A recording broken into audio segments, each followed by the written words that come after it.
welcome to Senior Moments. I'm Jackie Sibley Newton, your host. This is a broadcast service of Cleveland Community College on C19 and Spectrum Cable. You can also see it on c19.tv. And we hope that you do share that link with family and friends who may not see the show otherwise, and they can also get this valuable information. Today my guests are from Senior TLC. I have Danielle Kraft and Vernell Mitchell. And Vernell, you are what I consider, and I don't know what your exact title is, but I always introduce you as the dementia expert. Because when I have questions, you're the person I come to. It's a lot of pressure. It's a lot of pressure, but it is. You've never been able to, I've never had a situation or a question that I haven't come to you and said, hey, how do we handle this? How do we talk to people about this? And you're just so great at handling that. And I know at Senior TLC, dementia is a specialty with you. Mm-hmm. So tell me what your real title is and what that works, how that works with Senior TLC. Okay, well, I've been at Senior TLC about 10 years now, so I've had several titles. My latest title is called Memory Care Wellness Advocate. And so what I do is I support their families, the caregivers. I do dementia education and training for the staff and for the community, and also facilitate a Alzheimer's support group. And Danielle, what do you do with Senior TLC? I'm a case manager for enrollment, which means when somebody's interested in our program, they call into me or the other case manager, and we set up a time to go out there to their house, or they could come into the center to do a tour, but we usually go to the house and kind of talk about what's going on, what services they're looking for, what we can provide, and kind of go through the overview of the program. And Senior TLC is all-encompassing for people who need care, but there are some things that you look for. Yes. To qualify for the program. Yes, we are a personalized head-to-toe medical health care program, mm-hmm. Which means we try to keep all of our services in one location, because as you know, healthcare is very complicated, and if you're a caregiver trying to work, trying to manage mom, dad, grandma, grandpa, going to doctors, going to pharmacies, it can get a lot when you're trying to manage that and your work-home life balance. So we do all that for that person in one location and support the caregiver who's still trying to work.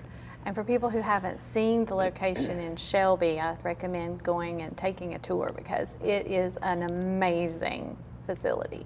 Just amazing, all of the services that you offer, yes. And just the building itself has so much to offer. Yes, there's a lot in that building that it's bigger than what it looks like on the outside, mm-hmm. and there's a lot in that building that we can do to support the caregiver, and maybe someone don't have a caregiver. Right. Yeah. So let's circle back to the dementia and to memory care. And I do know that you have a lot to offer in education. Yes. A lot in education for people who are caregiving. It's not just about that person who is suffering from dementia.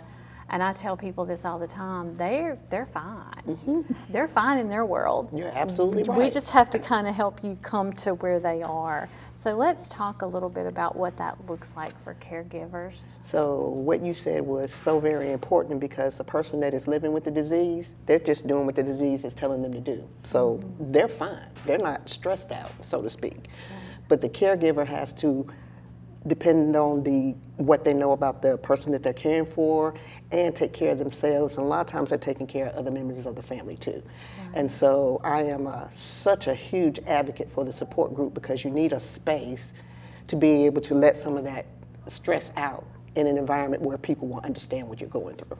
Exactly. And there's so many different phases. Yes. And I know that people are at different stages. And yes. No two people are going to have this disease the same. It's not going to affect them exactly the same. That's correct. You have to kind of walk through that with people. There's no roadmap. I can't no tell roadmap. you exactly what to expect, because right. It may be different for your loved one. A lot of times what I tell somebody is, if they're dealing with a particular situation like having difficulty bathing or toileting or dressing, that if you have something that works that particular time to get the bathing to go smoothly, it might work on Monday, but on Tuesday it may not work. But don't take that out of your toolbox, because on Wednesday, Thursday, and Friday it may work. You just have to add more things into your toolbox so that you'll have access to the things that make the caregiving go smoothly. Mm-hmm. And I know one of the stressful things that people have is, I don't want to lie to mom. And we Yes. have to remind them, how do you handle that when somebody is stressed out? Well, I don't want to lie to mom, but mom thinks we're in 1934. So I get that a lot, especially in the support group. So when somebody is living with that disease and they think they're in 1930 and it's 2026, there is going to absolutely be nothing that I can say to get that person that's living with the disease to know that they're in 2026 and not 1938. And so what I say to the families is it's not lying to that person, it is joining their journey, because they'll never be able to join yours. And so you have to meet them where they are because they're unable to meet you where you are. And so it's not lying, it's just going on to the trip that they're already on. So, Yeah, we can't bring them into our reality because they can't get there. They can't see that. And that's hard, I know, for a family member. And that's where that support group comes in so helpful, is helping that family member walk through that. But there's going to be so much joy in that, and Yes. experiencing that memory with them, because they're maybe reverting back to their childhood, Yes. and you get to go there with them. So one of the things that, someone with a healthy brain, when they're dealing with somebody that has a changing brain, they think, well, I want mom to know who I am. But that might be a file in the file cabinet that is no longer there. They might just recognize you as somebody that is willing to care for them and that they feel safe with. And so what I tell families is you have to progress with the disease as well. So if it gets to the point where 2 months ago mom recognized who you were and your name, 2 months later they may not be able to do that, but you still want to have those great connections when you're dealing with the person. So the best way to do that is to join their journey. Let's say they're saying, I need to get back to my mom. I got to go home. This is not my home, but it's the home that they lived in for 40, 50 years. You can say, okay, well, tell me about the home that you're trying to get to. What did you like about it? What made you feel so safe there? And then that conversation starts, and it's redirection, and then they have a great reminiscing moment, and then you have a great moment with your loved one. It's hard to do, but it's a skill you have to develop. You just have to keep practicing. You do, and Yes. you have to kind of try different things, Yes. and that can get exhausting. Yes. It can be exhausting, but there also is a lot of joy in Yes.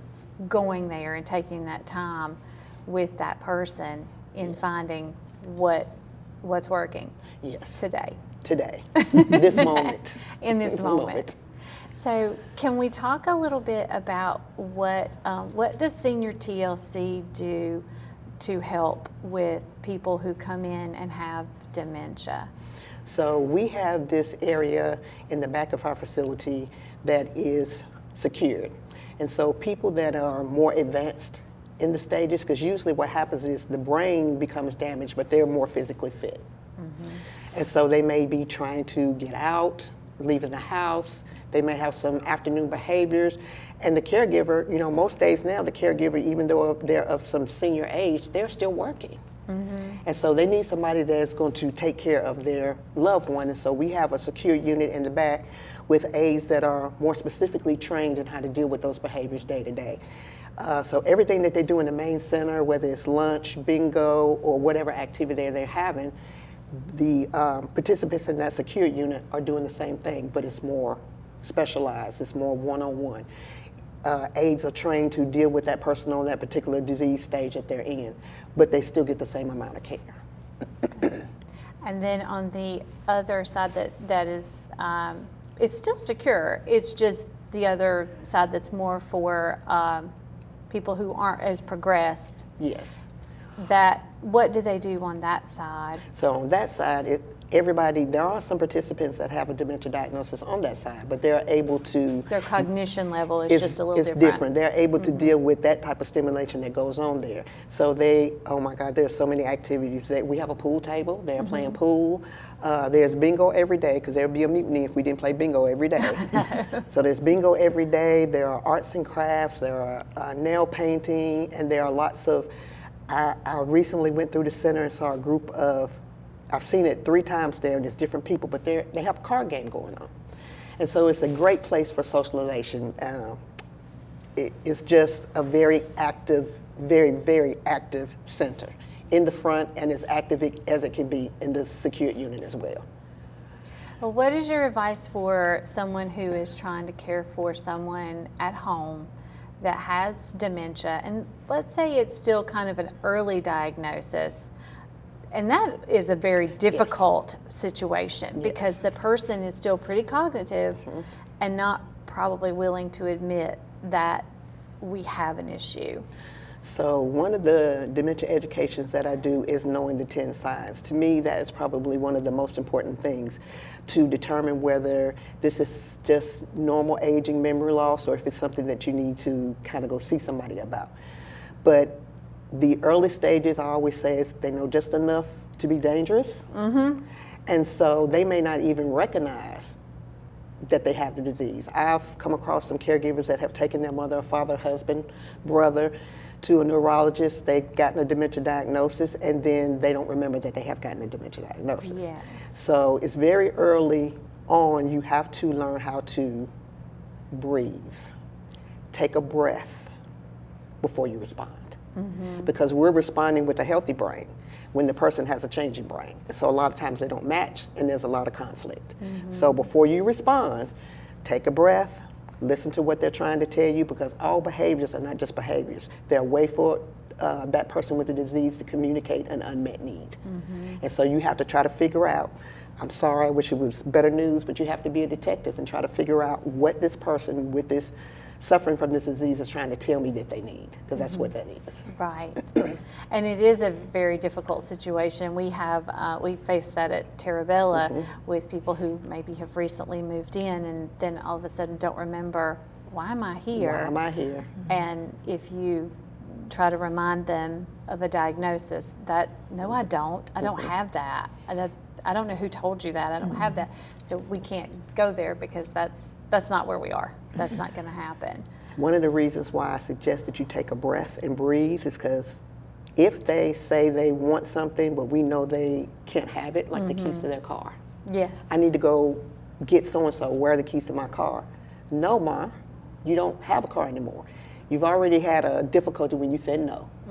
Because if I have a healthy brain and my daughter tells me no, I'm going to go, who are you to tell me? I'm the mother, you're the daughter. Exactly. There comes a conflict. So if you can teach and train yourself to just breathe and take a breath, well, Mom, why are you wanting the car?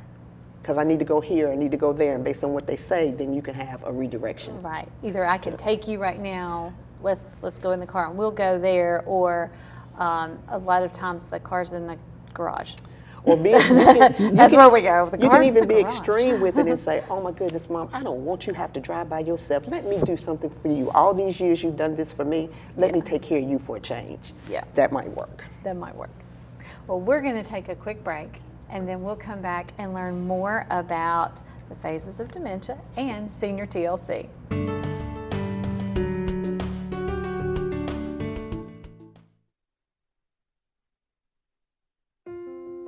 I love taking care of my mom. It wasn't easy at first. She learned how to better communicate her needs.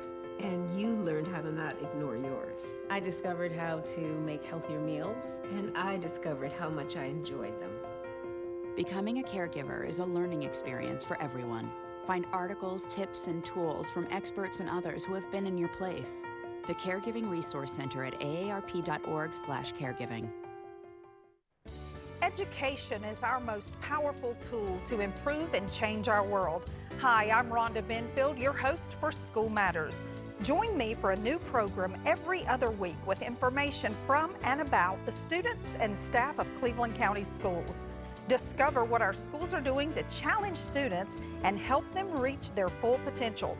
You can catch us on Spectrum Cable Channel 19 or stream us live on c19.tv.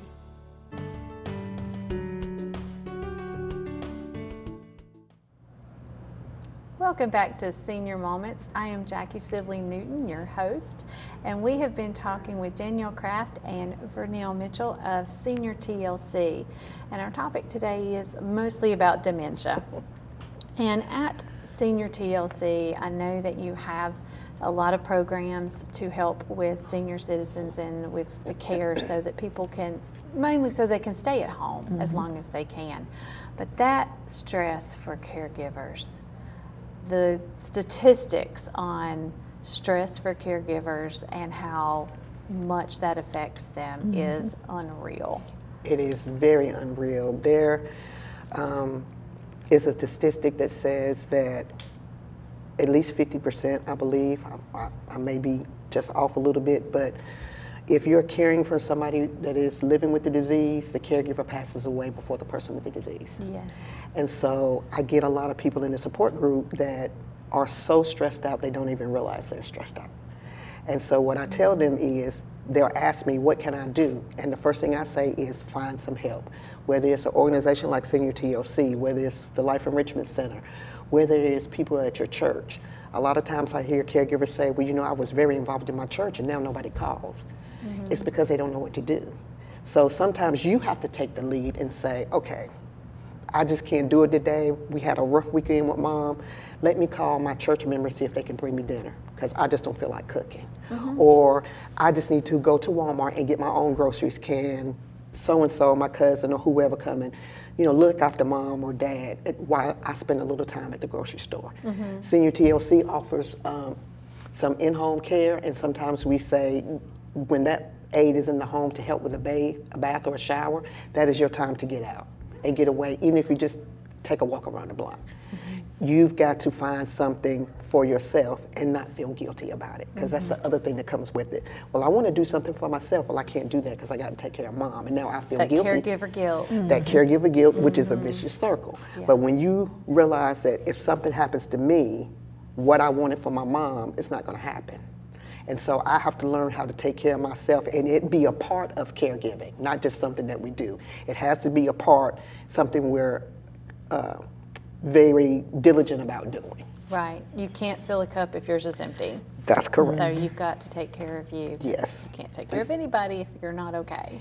That's right. Yeah. And I think, I forgot, but I think you're right on the statistic. And we see a lot of that at Terabella as well, when, and people wait until they're at that crisis moment to get help. Don't wait. Don't wait till it's that crisis moment.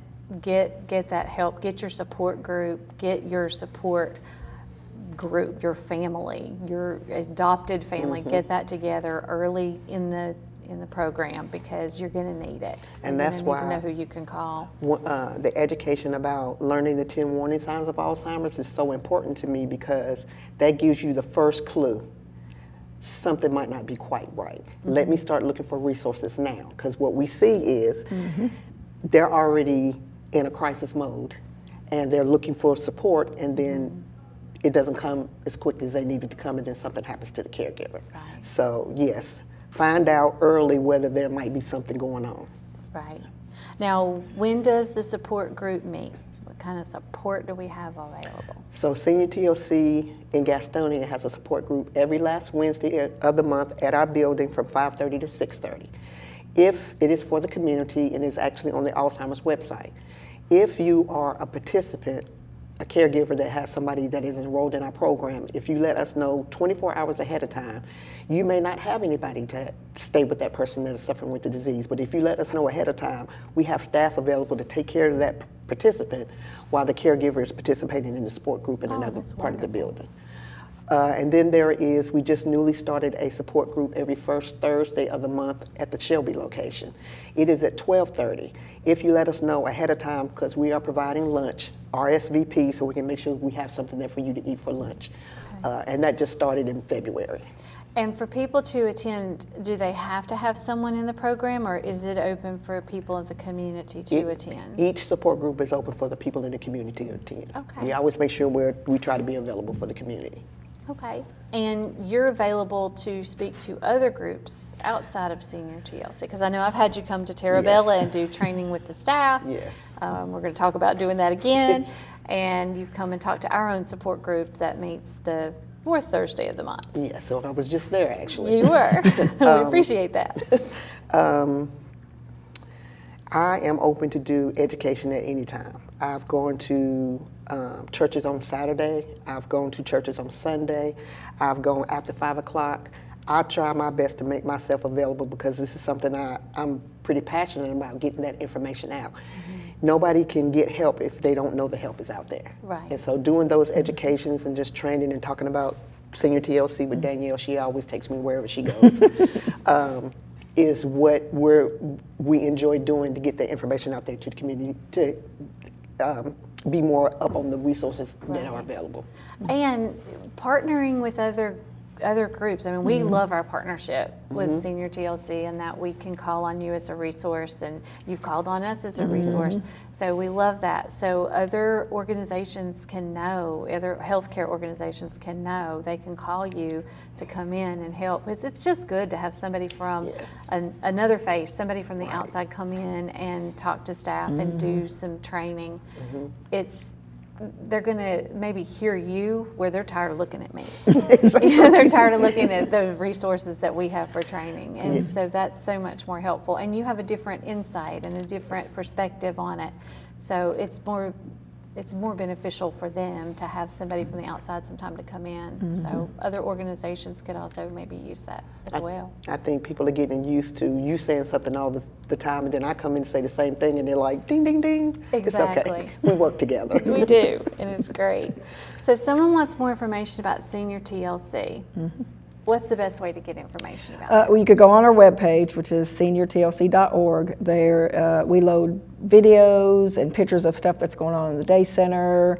I think it has the different counties we represent, because we do have a location in Gastonia, Charlotte, Hickory, and Shelby now. So we have several locations. We all operate the same. We all get financed the same. It just goes by zip code as to which one services you that. So you could do that. You could just pop in one of the day centers and say, I want a tour, or I want to talk to somebody from the enrollment department, and one of us will come up and do that. A lot of people say they see our vans everywhere. The vans are everywhere. My van's down the They're street. I everywhere. want to know about this program. So they'll call us and we'll go out there, or, just talk to your friends. We're in all the senior centers. We're everywhere. Your brochures are around They everywhere are. too. If there's a senior person there, then you have your brochures there usually. We try too, to flood Cleveland County, because people don't know where to Google when they're looking for services, and most of the time they're in a crisis. Daddy just got home from rehab, and now we can't leave him alone, and we got to go back to work. We need somebody tomorrow. We need somebody. So the more information anybody can have about any agency and resource, the better it is. The better it is for everybody. Exactly. And we do all work together in this community. Cleveland County is great about that. So we appreciate that partnership, and we appreciate everything that you guys do to support us and to support senior citizens. Is there anything else that we want to share? The only other thing that I can think is that whether you choose to enroll your loved one in our organization or not, I'm still available. I've had hour-long conversations on the phone with people that are out of state that somehow found out about Senior TLC, and my mom and dad is doing this. Do you have any tips? So I'm there as a resource as well, whether you enroll in the program or not. Well, because we also have memory care at Terabella, and we're enrolled with Alzheimer's Association too. So we get those calls sometimes too. We just need some questions answered and some Help support, me. and we're all there. We're all experienced in it and able to help. So definitely, if you're experiencing dementia or helping with someone with dementia, please reach out, call and ask for help, ask for advice. Even if you're not in Cleveland County, not in North Carolina, or you're watching this on C19.tv, you can reach out, and our contact information is on Alzheimer's website. So you can always reach out and ask us for information. We're happy to help. Thank you for watching Senior Moments, and we look forward to seeing you back next time.